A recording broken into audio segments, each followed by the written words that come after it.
omuntu ndi member wa National Unity Platform. Kakati buli kye tukola kyonna tulowooza nnyo ku National Unity. Eggwanga lino nga limaze okufuna ekizibu ky'okuvaawo kwa mukama waffe Speaker lyayongera okwetematema. Era olunaku lwajjo twalabye nga ababaka ba Parliament abava mu mambuka bakubye olukiiko ne bagamba nti singa tebafuna kuddibwa mu kutuufu ku ngeri muntu waabwe gyavudde mu bulamu bwansi, singa tebaweebwa mukisa kufuna muntu asikira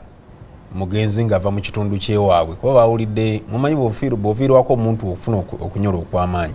n'otandika n'okwagala okubuuza kiki ekyamuleetedde okufa n'ensonga endala zonna ezijja nga omuntu amaze okuvaawo. So bwe tugenza okugatta ng'aba National Unity Platform wamu n'ab'ebibiina ebirala ebitakkaanya n'engeri mu Museveni gy'akulemberamu eggwanga, ntulaba nti engeri yokka gye tusobola okuteekawo empuliziganya ennungi egatta abantu b'omu mambuka n'ebagatta n'abo mu Baserengeta n'abo mu masekkati ebuvanjuba n'ebugwanjuba nga kwe kukkiriziganya okw'okuteekawo consensus nga tetugenze na mu kalulu ne tukkiriziganya nti ekifo kino katukigabe mu bannaffe ab'ekyengulu ate mu ngeri Amolata kuba mumala kusala feri ali mu West Nile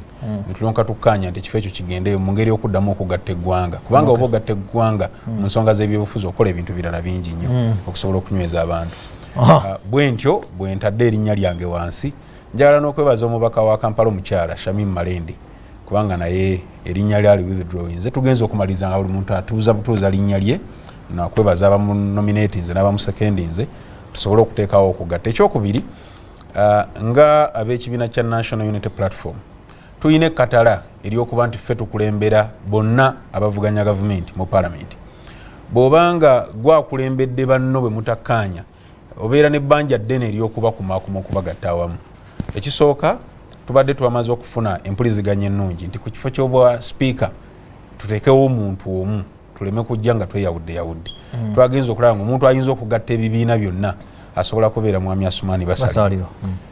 Ayina experience. Mwami Semujju naye yakkiriziganyizza buli kimu kibadde kyakukkiriziganya tyanze Semujju sigenda kujja ekifo mu kiwe gundi. Ebibiina byonna bwedda tubikonsultingira wamu ne tukkaanya omulundi gumu. Omuntu yekka atabadde mu kubyakukkaanya agenze mu kalulu abadde mwami Odu Jonathan Odulu kansubire mbwe erinnya ndyogedde bulungi era ne tugenda mu kalulu akabadde mu maaso ga kamera buli muntu n'asalona nti yanedda bagenza okukuba akalulu nga mwami Asumani asinze Jonathan obulunga 24. So ne tukkaanya nti agende ku kifo ekyo. Ngeri twogera ku Parliament n'obwa Speaker mugenda mulese bakandidate okuwangula obwa Speaker mulese bakandidate okwetaba mu kulonda Speaker. Ekisooka omuntu yenna awangula asooka kwetabamu. So obuvunaanyizibwa obusookera ddala bwakwetabamu obutugenda kubutuukiriza olunaku lw'enkya ensonga lwaki tuyise mu kaseera ak'okulonda bakandidate. Omuntu yenna njagalako ekyokulabirako Nowa bwe yali ebisolo byonna n'omuddo na byonna bye tulaba ebiri ku mulamu bw'ensi ebyawandiikibwa bitulaga nti amataba bwe gaali gazze Mukama yamugamba nti bajja eryato biteekemu. Eryato yali bajja kwa musana. Kati bino byonna bitukola kweteekateeka tuli mu kusiga mu kusambula kusiga tusobole okukungula olunaku lw'enkya. Tulina okulowooza okw'amaanyi tetusobola okuva mu kalulu k'enkya nga tuwangula. Factors twagala byombi tetuzze kugamba nti tubaweeko kimu kuba tebayagadde tukiteeseeko naye factors eziriwo naddala NRM tebeerangako nafunga ate ku mulundi guno bweri okulaba nga yatuuse neega nti Speaker expressing interest ekifo kya deputy ne bakirekawo gwe babadde bayagala ajje ku kifo si yayiseemu gubadde bayagala ku kifo ki bo aba NRM gwe babadde baagala okuleeta nga Speaker si yayiseemu si gwe bawadde circumstances ezamuleese okulanga bali baagala kumuring fencingira ku kifo ky'obwa deputy baleete Speaker omulala. So bali mu kumanaginga crisis buno obudde so naga nti twali kyakola. No kakati mwami Kiwanda waseka kusekeraga n'omusajja yabijeewa akaka kavaayo nga gyali mwami Kiwanda alina okumanya nti nali member waabwe kakati mpuliziganya ne mwami Kiwanda na sources zo kya ina contact bambuulira nti why tuli eno ekintu kye tutabuseeko kimmanyi ekyabayiseemu Pulanya Sekabira Dennis mu kiseera kino ky'omulabidde nga presiding of house oba ne mu parliament eziwedde kuba obadde mu byabufuzi yadde parliament ogigenze mwaka guno Oulanya omulaba otya mwami Oulanya abadde ne side ennungi ate ne side etawooma esayidi ya mwami Oulanya etawooma ye side ey'okuba nti abadde yaddira ebigere n'omutwe n'engalo n'abiteekewo mwami Museveni CNRM wabula n'abiteekewo mwami Museveni abadde mumalirivu okukola kyonna kyayagala ekisoboka ku lwa pate ekyo nakyo kiryokke kubanga royalty enkulu mu nsonga z'okukubiriza olukiiko ebbanga limaze nga nimbaka wa parliament ate mbadde sinaakulaba muntu amwenkana kubanga y'omu ku bantu bembadde ndowooza nti yes y'omu ku bantu bembadde ndowooza nti abadde ya mastering etteeka ne rules of procedure ezitambuza mu parliament bwe nali njogerako naye naŋŋamba nti y'omu ku bawandiika rules zetubadde tukoleramu so buli nsonga yonna gy'obadde oleeta abadde asinga kwagala kintu kimu oyimiridde mu tteeka ki oli mu ruulu ki era nga bw'ojja ng'otamatta takuwagala ekyokubiri abadde ayagala nnyo omuntu ayogera ng'omanyi ku buli nsonga yonna bw'oba tolina facts tayagala kuwuliriza bw'oba olina facts gw'ate ayagala kwongera n'eddakiika endala zonna so omuntu yenna ayagala omuntu ku merit abeera muntu wanjawulo era nzikiriza nti eggwanga lifiiriddwa omuntu ow'amaanyi ate omulambulukufu mu ngeri sembayo nga ngenda wa Honorable Kiwanda mu bacandidates abazze ababiri Right Honorable Anita Among ne Asumani Basaliro kwabwe ogerageranyamu anayinza okwenkana ku bigere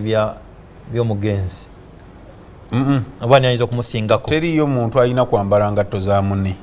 bw'omuntu bw'ojja oyambala ngatto zo n'okola bibyo tekisobokera ddala senga n'Oulanya yalina muganda we nga mulongo munne n'omuleeta n'omutuuza mu ntebe eyo tebayinza kukola kyekimu n'olwekyo sisobola kubageraageranya era sisobola kugaa nti Anita bw'anaakola kuba buli muntu ajja n'enkola ye ajja n'engeri gy'alabamu ensonga nakati nawe wano nga batukwasiza essimu tusome sentence y'emu oyinza ogisomera eddakiika namba n'egisomera eddakiika 2 ate oluusi ne basinga okuwomerera nze asomye nga nembeggerera so obubaka bwenjagala okuwa nti tebageraageranyizika kubanga buli muntu ayina awali obusobozi bwe buli muntu alina talenti ye ojja kusanga omulala talenti eri mu kukubiriza omulala talenti ngeri mu kuwa direction ennyumba ya parliament omulala nga talenti eri mu kudefendinga independence ya parliament kuba ekizibu kyendaba Uganda kyesinze okubanga kati kyerina independence ya parliament era omuntu gwe ngenda okulonda nga mpa akalulu kange ensonga yange nange gye mbadde nnyimiriddeko nga campaigninga kubanga ndi mbaka wa parliament azze omulundi gwange ogusooka naye ndabye nga parliament teyina independence bano bannaffe aba NRM batukola ekizibu eky'amaanyi omuwendo gw'ababaka bagulinyisa nnyo kakati omuntu yenna okubaako ensonga gy'oyogera nga Ssekabira ate osooka kunoonya sipiika mu buntu n'omutegeeza nti ogenda kwogera n'asobola okuwandiika wabbali oba si ekyo n'omuwandiikira akakiiti kati ensonga yonna bw'ejja ku floor asooka kutunula ku ani yampandiikidde nti anaayagala okwogera n'olwekyo eyo si nkola ntuufu ekyokubiri essiga eri executive libadde litudde nnyo ku parliament nga executive byeyagala seeke byeyagala byebijja ne biyita n'olwekyo ndowooza nti okusoomoozebwa kwaffe okusinga kuliawo era mukyala Anita Among ne mwami Asumani Basalirwa olupimo kwe lugenda okubateekera okusalawo ani gwe twagala abeere speaker waffe lugenda kubeera ku independence. Webale nnyo ye Honorable Dennis Ssekabira wa Katikamu North mu Luweero wa kibiina ky'NUP nze Busuulwa Honorable